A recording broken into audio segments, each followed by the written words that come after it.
You see, it's just like I told you. Wishes can come true if you believe in them with all your heart. And the best part is, you'll never run out of wishes. They're shining deep down inside of you. Because that, my friends, is where the magic... Hello everyone. Well, if you have watched any of my other videos, you would already know that I've already done one college program. I was Fall Advantage, and I'm sorry. Sorry about that. I was Fall Advantage, fall 2013, and I was in merchandise. So I'm just going to tell you a little bit about my first experience on the program, and I'm going to tell you about my status now, where I am, what my future is, and all that fun stuff. Sorry I didn't keep up with any of my videos during the program. Honestly, it was really hard trying to juggle work and sleep, and it was a lot of work. So let's see, I actually worked in Storybook Circus merchandise in the Magic Kingdom. So I worked at Big Top Souvenirs, and it was literally the best place ever. I made the most amazing friends who I still keep up with today, and I definitely think that I made lifelong relationships with these people. I lived in the Commons. I had 7 other roommates, which was crazy. The Commons was actually our last choice. When you fill out the dorms thing, you put your first choice, your second choice, and your third choice.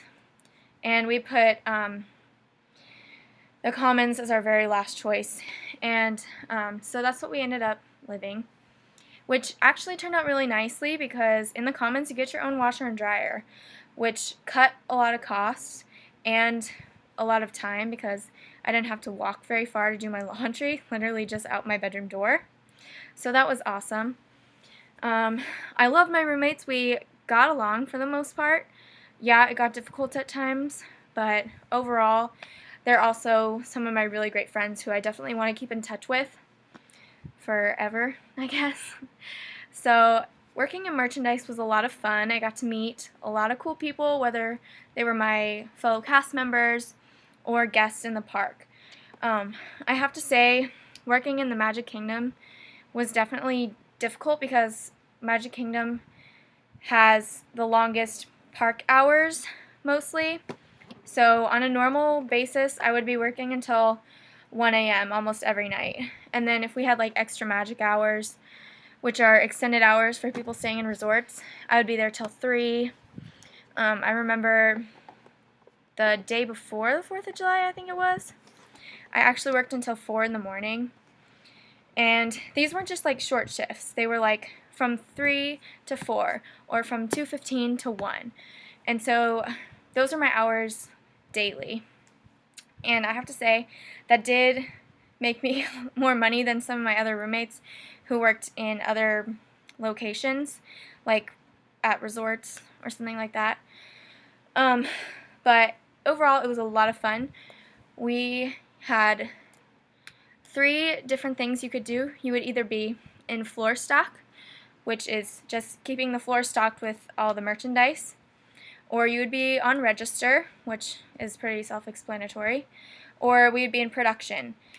In Big Top Souvenirs, in the very center, there's a circle, and it's an in-store, on-stage kitchen. And what we made there were things like Mickey and Minnie apples, Mickey cake pops, cotton candy, caramel corn, like chocolate-covered pretzels, and things like that. So you would have on your schedule, you would be either register, floor stock, or production for the day. And I have to say definitely, which was surprising, because I never thought I would like working with food, but working production was so much fun because on the onstage kitchen, the guests could come up to the glass and see what you were doing. Like they could watch you dipping the apples into chocolate and then decorating them with sugar and candy. And it was just awesome because both kids and adults alike were just in awe of what we were doing. Even though to us it didn't seem that hard, it just they were like, oh, were you specially trained for this? Like, did you go to cooking school or culinary school? But no, we were actually trained by Disney to do those things, which was awesome.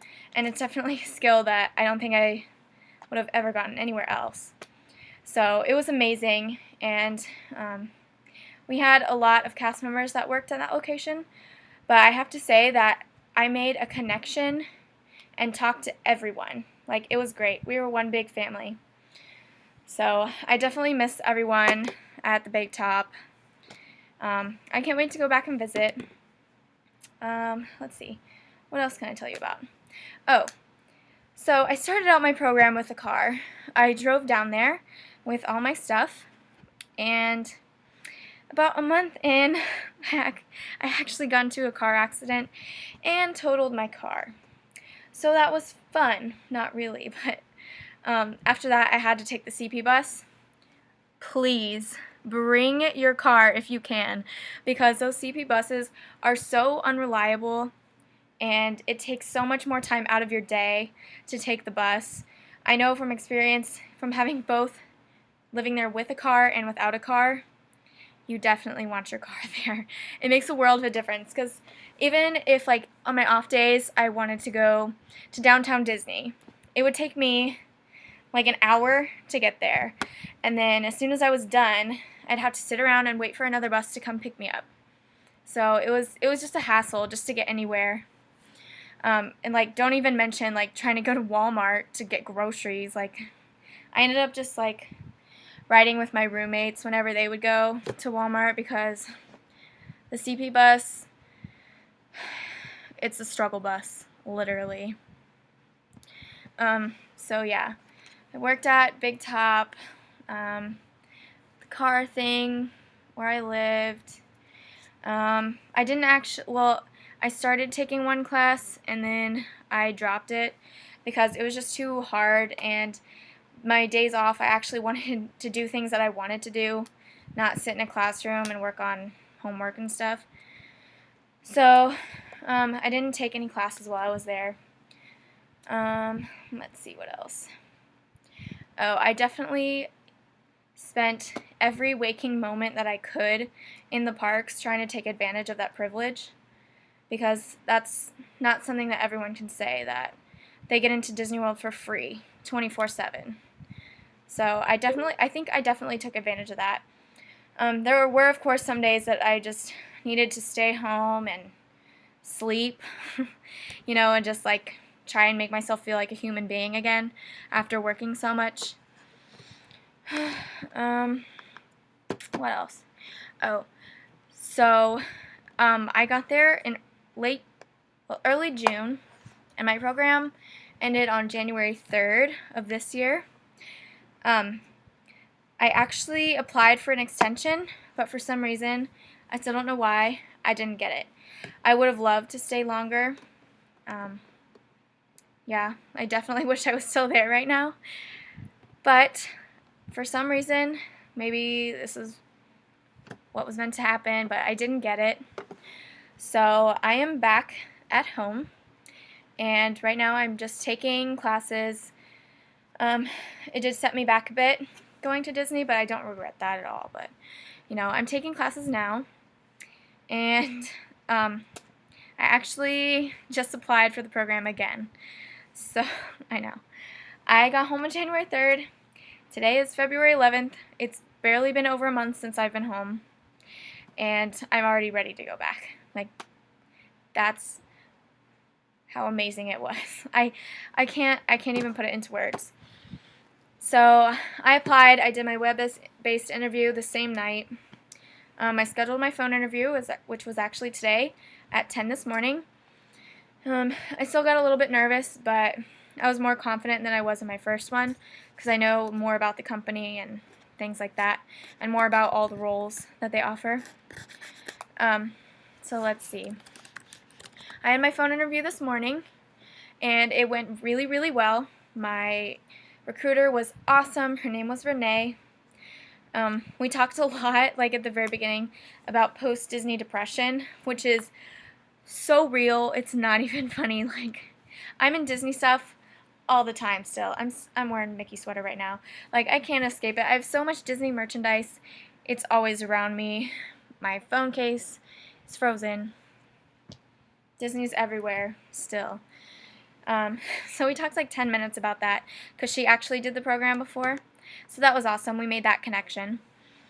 And then I feel like I was really able to explain myself, why I wanted specific roles that I did, or that I do. And it just went really, really smoothly. We talked for about a little under 30 minutes, probably like 28 minutes or so, which I think was great. But the majority of it was, you know, about, they call it like Disney depression. But anyways, it's in Disney's hands now. If they want me back, hopefully they do, because I really, really, really want to go back. For my top roles, I put hospitality first, then I put concierge, and then merchandise third, because now I have a lot of experience in merchandise, and I feel like I thrive in it. But I think I'd definitely like to work front desk at a resort. I love getting to make relationships with the guests and making sure that their trip is just as magical as it can possibly be, and I just want to help guests with that. So, crossing my fingers, hoping to hear back soon from them. She said in about 2 to 3 weeks I should get some kind of email, whether it be a decision or a pending, which I got pending last time, which sucked. But we'll see how it goes. I thought I was a Disney fan before my program, and now just multiply that times a million. Like, it's Disney all day, every day, and no one here really understands because they didn't go through it with me. They've never had those experiences of making magical moments for guests and things like that. So I just can't wait to get back to some Disney peeps, and hopefully I get the role I want if they give it to me. So we'll see how it goes, and thanks for watching. Hopefully this time I'll try to keep you updated. I really regret not keeping up my channel while I was there, because it would be, you know, a great way to look back on my program and, you know, reminisce once I'm done. I miss it now, so I'm talking too much. Okay, well, thanks for watching, and I will see you guys next time.